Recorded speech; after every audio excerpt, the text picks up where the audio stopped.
Bom, é, nossa aula de hoje é sobre átomos e estruturas atômicas. Desde antigamente, os gregos já acreditavam que a matéria era composta por partículas microscópicas indivisíveis. Entretanto, só em 1803, um cientista chamado Dalton conseguiu provar cientificamente a existência dessas partículas. Essas partículas eram chamadas de átomos, como nós já vimos, e o modelo atômico dele ficou conhecido como modelo da bola de bilhar. No caso, os átomos se assemelhariam a bolas de bilhar, e então, quando se falasse em uma placa de ferro, por exemplo, você pensasse em um pedaço de ferro, você deveria imaginar que essa placa é composta por inúmeras partículas microscópicas denominadas átomos de ferro, que seriam como se fossem bolas de bilhar, que iam compor essa placa. Bom, mas alguns experimentos trouxeram a necessidade de renovar essa teoria. Por exemplo, descobriu-se que uma barra de vidro, ao ser atritada com um pedaço de seda, o que acontecia? Ela se eletrizava. Descobriu-se também que algumas soluções aquosas conduziam corrente elétrica e outras não. Então, como essas partículas neutras, que seriam os átomos, conduziam corrente elétrica e se eletrizavam? Bom, então surgiu, depois, em 1903, o modelo de Thomson. Thomson admitiu que as partículas eram maciças, entretanto, para ele, elas não eram indivisíveis. Bom, o modelo de Thomson ficou conhecido como o modelo do pudim de passas. Por quê? Bom, ele assemelhou o átomo a uma massa gelatinosa que possuiria carga positiva e, incrustado nessa massa, nós teríamos os elétrons, que seriam partículas menores de carga negativa. Somando a carga positiva dessa massa gelatinosa com as cargas negativas dos elétrons incrustados, nós teríamos uma partícula neutra. Depois, então, em experimentos, eu vou explicar aqui o experimento, nós temos um modelo de Rutherford.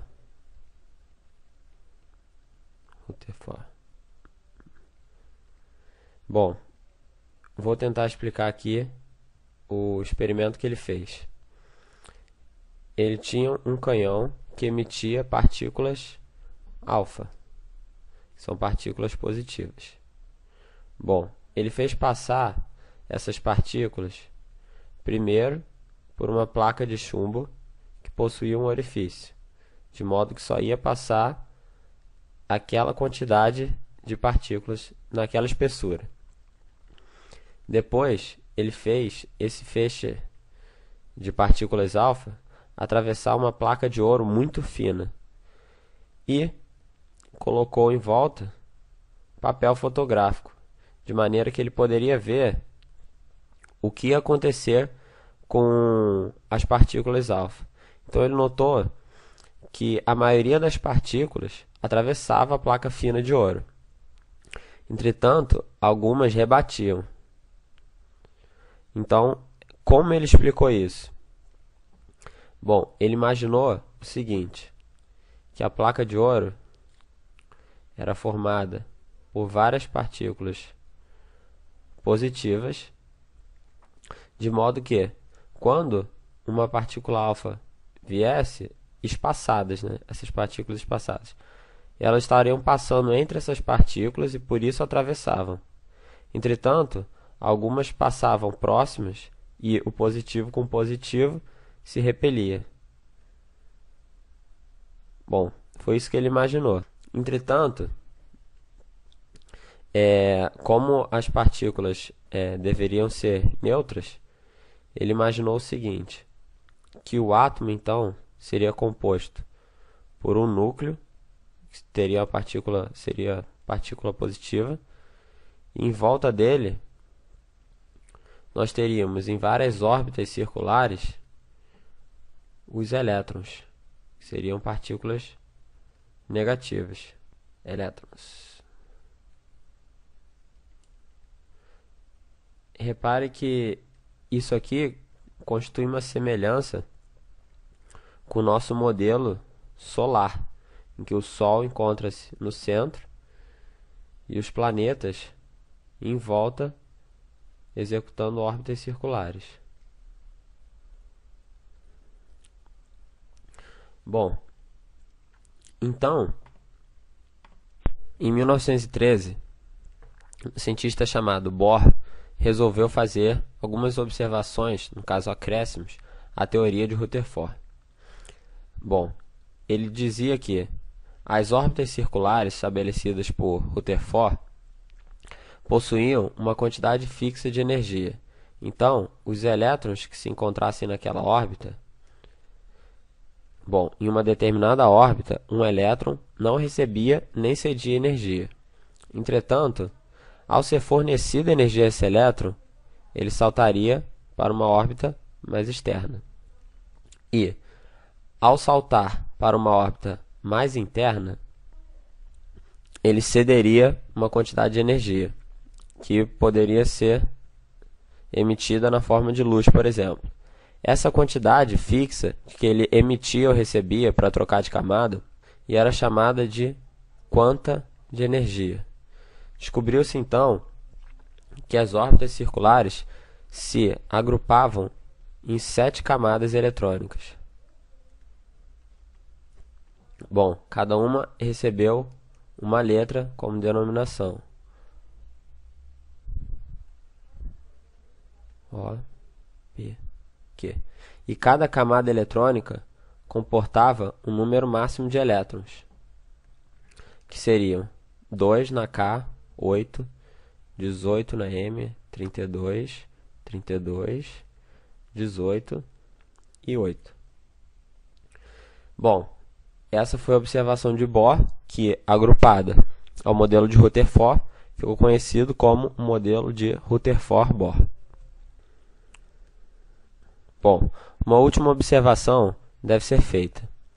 Se o núcleo era composto por partículas positivas, por que essas partículas não se repeliam e o núcleo se desmontava?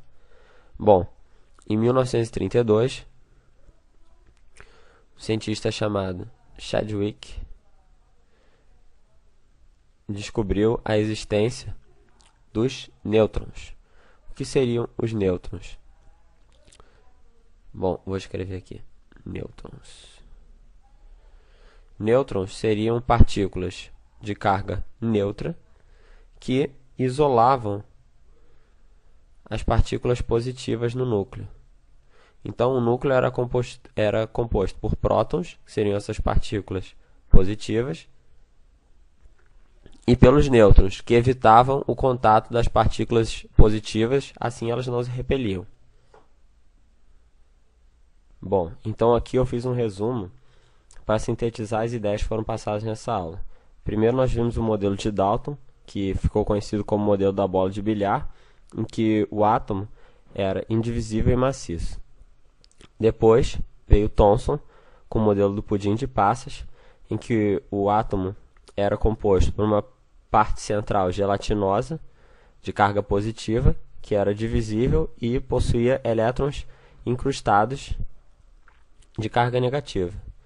Depois nós vimos o modelo de Rutherford-Bohr, em que o núcleo era composto por prótons e em volta dele nós tínhamos os elétrons em várias órbitas de energia fixa que rodavam ao redor desse núcleo. Como resumo da estrutura atômica, nós vemos que o átomo pode ser dividido entre núcleo e eletrosfera. No núcleo, nós encontramos os prótons de carga positiva e os nêutrons de carga neutra. Na eletrosfera, os elétrons de carga negativa, e devemos ainda observar que os elétrons são 1836 vezes menores do que os prótons e nêutrons. Então, isso finaliza a nossa aula sobre estruturas atômicas.